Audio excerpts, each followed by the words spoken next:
Ya, teman-teman, ini masih di tanggal 12. Kita akan bahas lagi saham soal harga wajar. Ada tukar pikiran emiten Arna, teman-teman ya, Arwana Citra Mulia. Tapi sebelumnya saya ucapkan terima kasih kepada teman-teman yang sudah berkomentar ataupun yang sudah subscribe. Dan nanti mungkin teman-teman habis video ini nanti jam 8 kali ya.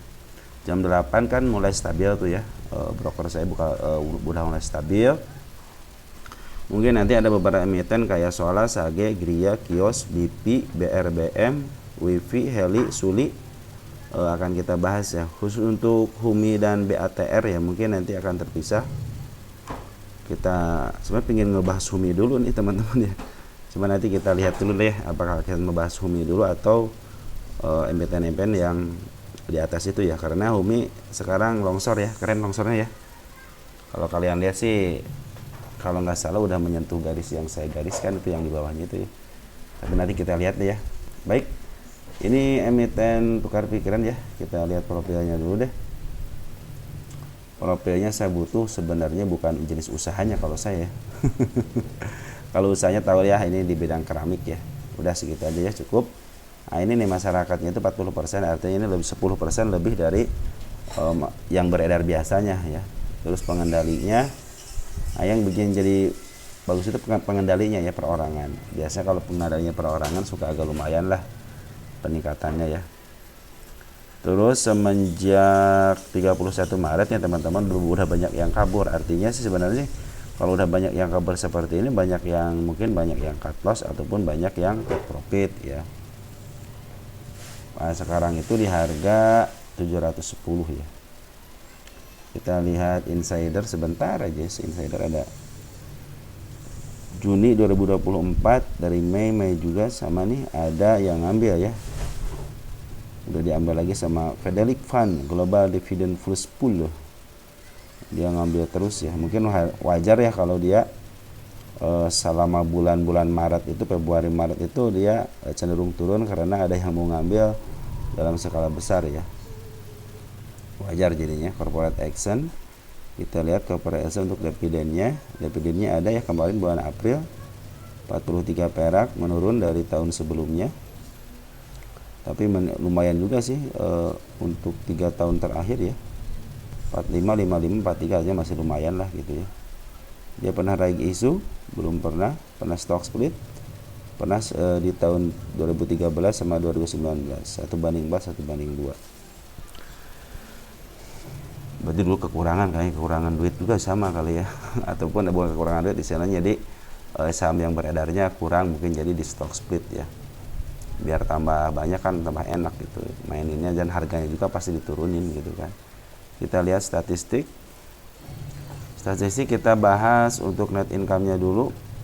Kuartal 2 nya hampir sama ya, sama kuartal 2 tahun sebelumnya, tapi dari kuartal 1 ke kuartal 2 nya ada penurunan ya.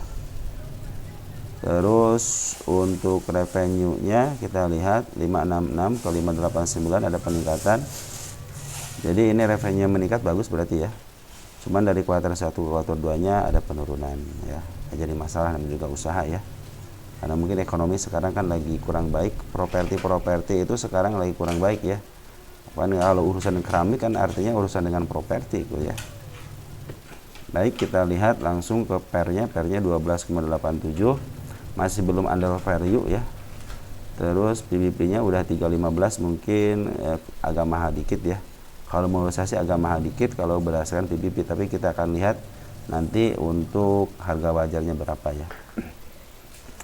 Walaupun bagi dividen ya minimal ya 2,4, 2,5 gitu kan, atau enggak 1,8, itu mungkin agak murah ya. Untuk harga bukunya di 225 kan, bener kan, kurang terlalu mahal ya, karena dia bagian dividen aja. DER-nya 0,11, artinya masih dalam tahap-tahap bagus lah gitu ya, tidak lebih daripada 0,5. ROE-nya, nah ini ROE-nya keren nih, 24% ya. Saya bilang ini ROE-nya keren, di atas 10 dan bisa kali 2, berarti kan 24%, luar biasa gitu ya. Gross profit-nya naik ya 32%, net profit-nya naik 16,69%. Revenue-nya naik 4%, cuma net income-nya cuma 0,09%, tapi gross profit-nya jadi minus 10%. Kita lihat cash-nya 240 miliar, total equity-nya 1,6 triliun, hutangnya 174 miliar. Oke, kita langsung ke Pundacat. Pundacat udah saya siapkan. Ini walaupun Excel biarin aja ya, yang penting di sininya ya stoknya Arna ya. Nah, dari Arna kita lihat untuk 1 tahunan dulu. Dari 1 tahunan berdasarkan per tengah-tengah itu dia lagi di bawah. Cuma kemarin pas menyentuh di 561 itu ternyata dia menyentuh under value-nya. Sekarang lagi meningkat lagi, mau menyentuh 747 lagi. Kalau dia bisa bebas ke 747 mungkin bisa jebol ke atas ya. Cuma kita lihat dulu apakah ini harga wajarnya berapa, kita lihat ya. Untuk kita lihat 3 tahunan apakah under value ya, sama, nggak terlalu jauh juga, sedikit lagi menyentuh ke harga 836. Kita lihat 5 tahunan.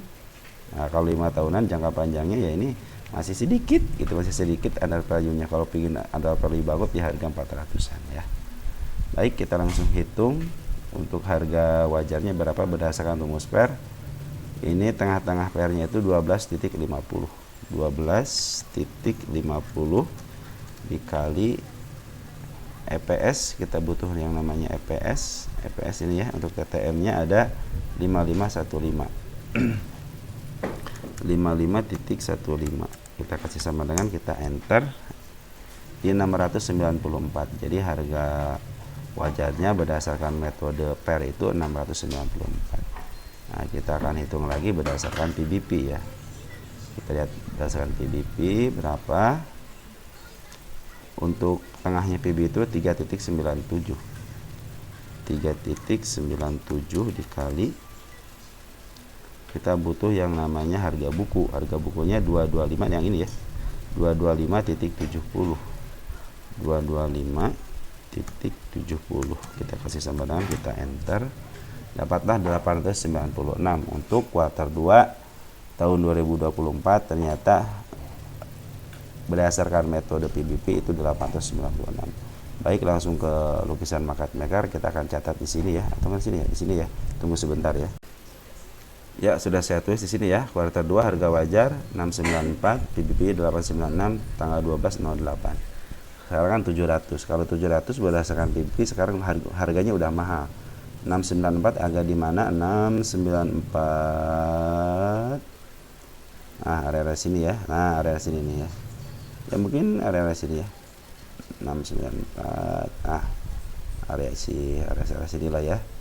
Nah, kalau berdasarkan PBP dia masih di atas ya, di 800-an.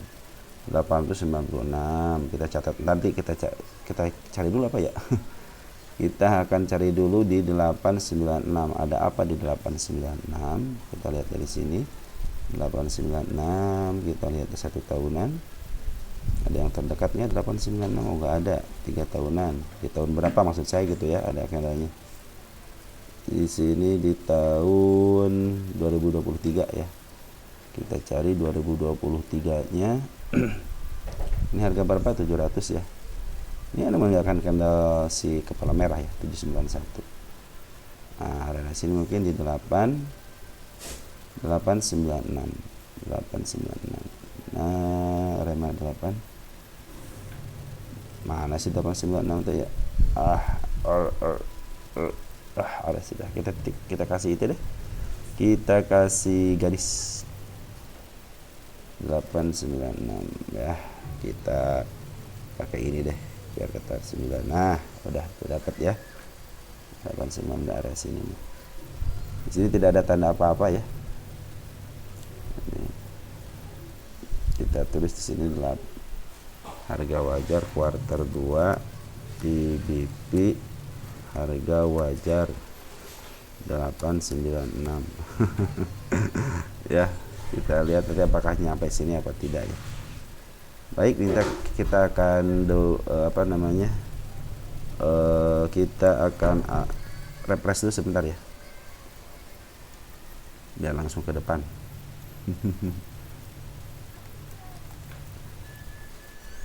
Yuk, kita langsung ke depanin.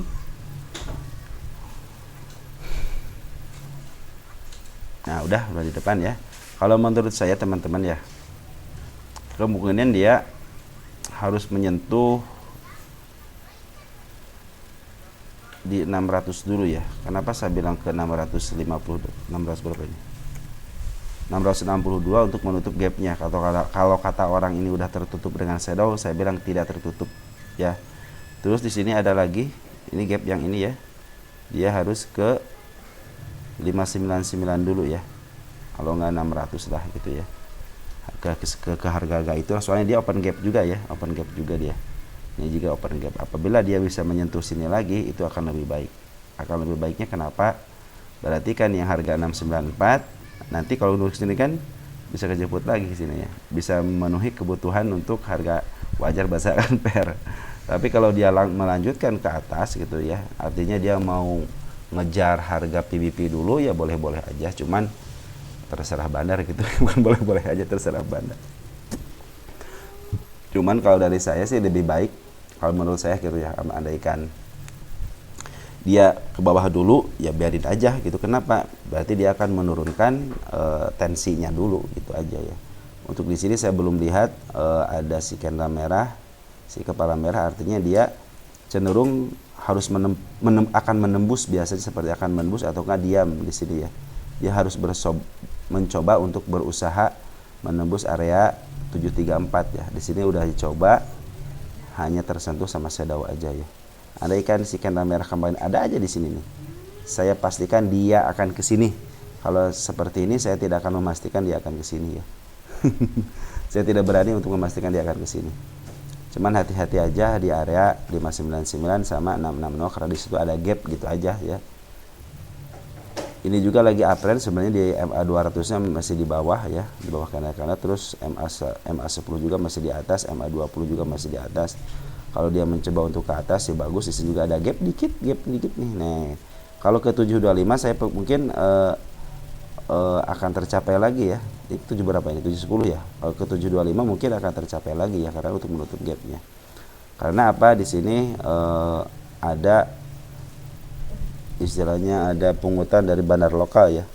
Walaupun cenderung di sini asing sebenarnya ngebuang terus. Cuman ada sejarah seperti ini teman-teman. Dimana ketika bandar lokal mungut, dia ke bawah, artinya apa, gini akan terulang gitu kan. Jadi mungutnya itu ketika dia ke bawah gitu, ketika dia longsor dibungutnya sama bandar lokal. Nah, setelah bandar lokal menentukan di mana titik kejatuhan untuk titik baliknya, baru dia di up sambil jualan ya. Nah, ini punya sejarah seperti ini di sini nih ya. Di area-area sini nih, lihat kan jatuh, ini jatuh ya. Nah, dia dipungut nih sama bandar lokal. Cuman pas dia naikin, ternyata dia sambil jualan, sama-sama poren jualan gitu ya. Saya khawatirnya seperti itu, tapi mudah-mudahan tidak lah ya. Mudah-mudahan sesuai dengan rencana, ketika turun ya turun aja dia jualan gitu, ketika naik dia memaaf harga, mudah-mudahan. Tapi kalau kalian percaya dengan sebuah emiten karena harga wajar, berarti kalian hanya hitung-hitungan angka aja. Jangan memperlihatkan bandar lokal, poren, nggak usah ngitung-ngitung seperti itu aja. Kinerjanya aja yang kalian perhatikan ya. Laporan keuangannya yang kalian perhatikan. Makanya teman-teman kalau harga wajarnya masih wajar, nama juga harga wajar ya harus wajar gitu kan.